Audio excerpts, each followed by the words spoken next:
In this video, I'm going to explore one of the most exciting techniques that I've experienced perhaps in years.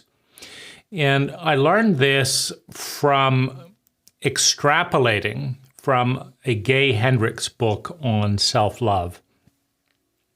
And it's very simple, but I just did it again tonight, and I can't recommend it enough. Give it a shot, see how it affects you, and do more of it if it works.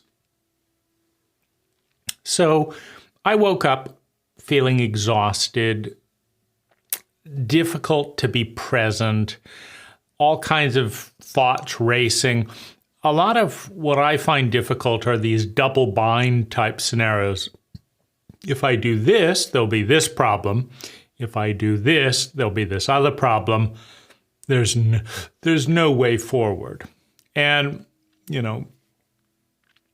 I can sit down and list, 10 of those double bind things that are all present. And the question is what to do. And, I shared all of these double binds with my wife. She had no clue what to do. I was annoyed about that. I had no clue what to do.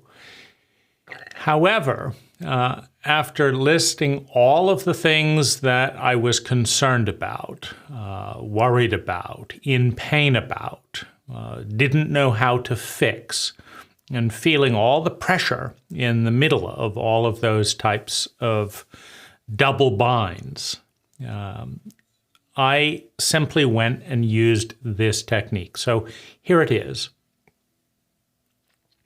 Bring the most difficult part of you, the most difficult part of your reality, into focus. And so I had just done that inadvertently by, I was noticing that I felt worse than normal. And so it's usually good to break that down and understand, so as not to make it a global crisis, because global crises cannot be solved. You want specific issues. And so I had broken it down into maybe 20 separate issues. And there they were. And I didn't have clear solutions. But those are the things that are weighing me down.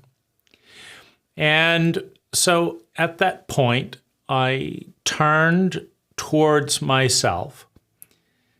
And I said, I'm just going to love myself exactly as I am right now.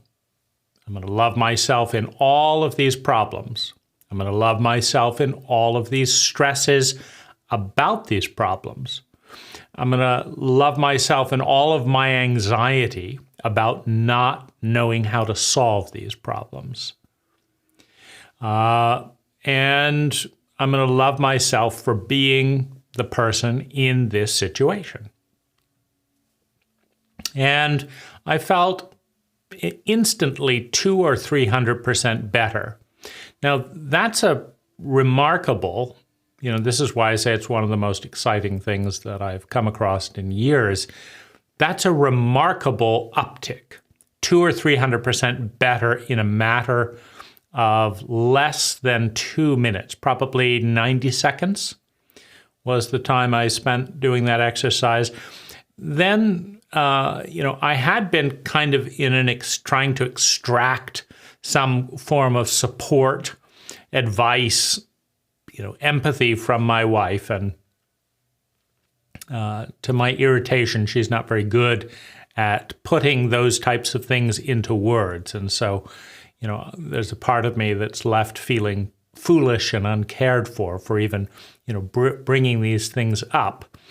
And, then I want to punish her because she's not being the partner that would make it easy for me to feel a lot better. And so that's kind of where I was vacillating, at the time.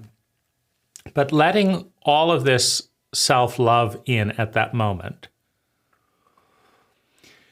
and loving myself completely, accepting myself, loving myself in each of those areas, the one that doesn't know what to do here and doesn't know what to do there, the one that has this issue and this issue on the other side, the one who feels exhausted about feeling all these issues, that's the one I'm going to love. So these are the most difficult faces to love, the most difficult faces to resolve and feel good about. But feeling self-love and acceptance does feel good. It feels a lot better than self-criticism, self-judgment, dissociation to avoid oneself. And so letting all that energy in for about 90 seconds, I felt absolutely amazing, filled with energy and excitement. And this is what I got, or this is what I get as I'm making this video. The reason these problems are such a big deal is because we all need, it is a need to feel love and belonging. And in a highly judgmental culture, in which many of us take our cue on how lovable we are, meaning how much we are able and willing to love ourselves, based on what the cult is able and willing to love in us. It's a devastating realization to be in situations, that the cult is unwilling or incapable of loving. We need love. We're often taking our cue of what is and isn't lovable from the cult.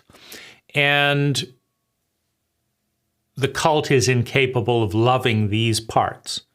How do you test that out? Well, you share the issues with your wife and she doesn't know how to love it. You try and call someone up and they don't want to hear it. You tell someone else and they're too busy, right? And so there's all these, you realize that no one in the cult knows how to love this. That's the real crisis. But the moment one person, i.e. you, me, the moment one person in the cult is able and willing to love what is, i.e. you exactly as you are in the most difficult area, because focusing on loving the parts that are going well, they've already got plenty of love. That's not the crisis. The crisis is the, quote, unlovable parts, defined by what the cult is unable and unwilling to love. Nothing is innately unlovable. As soon as you love something, it is lovable by definition. And you can choose to love anything. It may take some skill, can take some mastery, but as long as one being, in the universe can love that face of the psyche, then it is not unlovable, regardless of how many other beings and people cannot or will not love that part. So that love felt absolutely great. Filled up, felt energized, felt relaxed, felt released.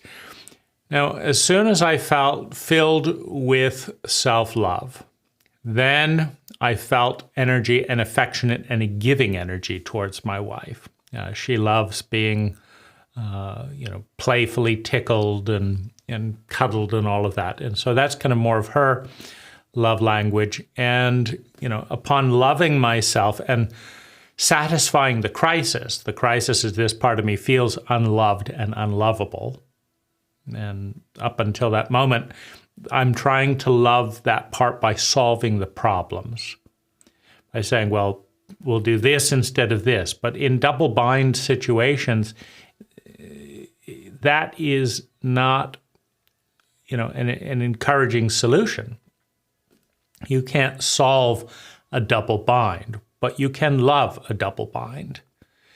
And that proved to be, the breakthrough, following which I felt relaxed, energized, spent a lovely hour, playfully cuddling my wife and just felt amazing. So give it a shot. And I'd be curious to learn what you discover. I also recommend Gay Hendricks' book on self-love, since there's he has a nice energy in the narration of that book about what he learned and why, and so that can be a helpful anchor for taking that energy into your own life. Hi, I'm Dane Rose. All knowledge begins with a paradigm, and out of that paradigm comes an idea, an awareness that we adopt, reject, or synthesize into something better. It doesn't become wisdom, it doesn't become useful until we take action, until we integrate it into not only our thoughts, but our feelings, our body, our words, and our way of being. For that to occur, we have to move from the passive media paradigm into more active engagement. In the link below, in the More Information section, is an invitation to join a very small, deliberately filtered, high-quality discussion with a group of people who share a common language and want to work with these ideas, with me and with one another, with the sole goal of creating 10 times more sustainable well-being for ourselves and those around us per unit of energy invested. Thank you for watching.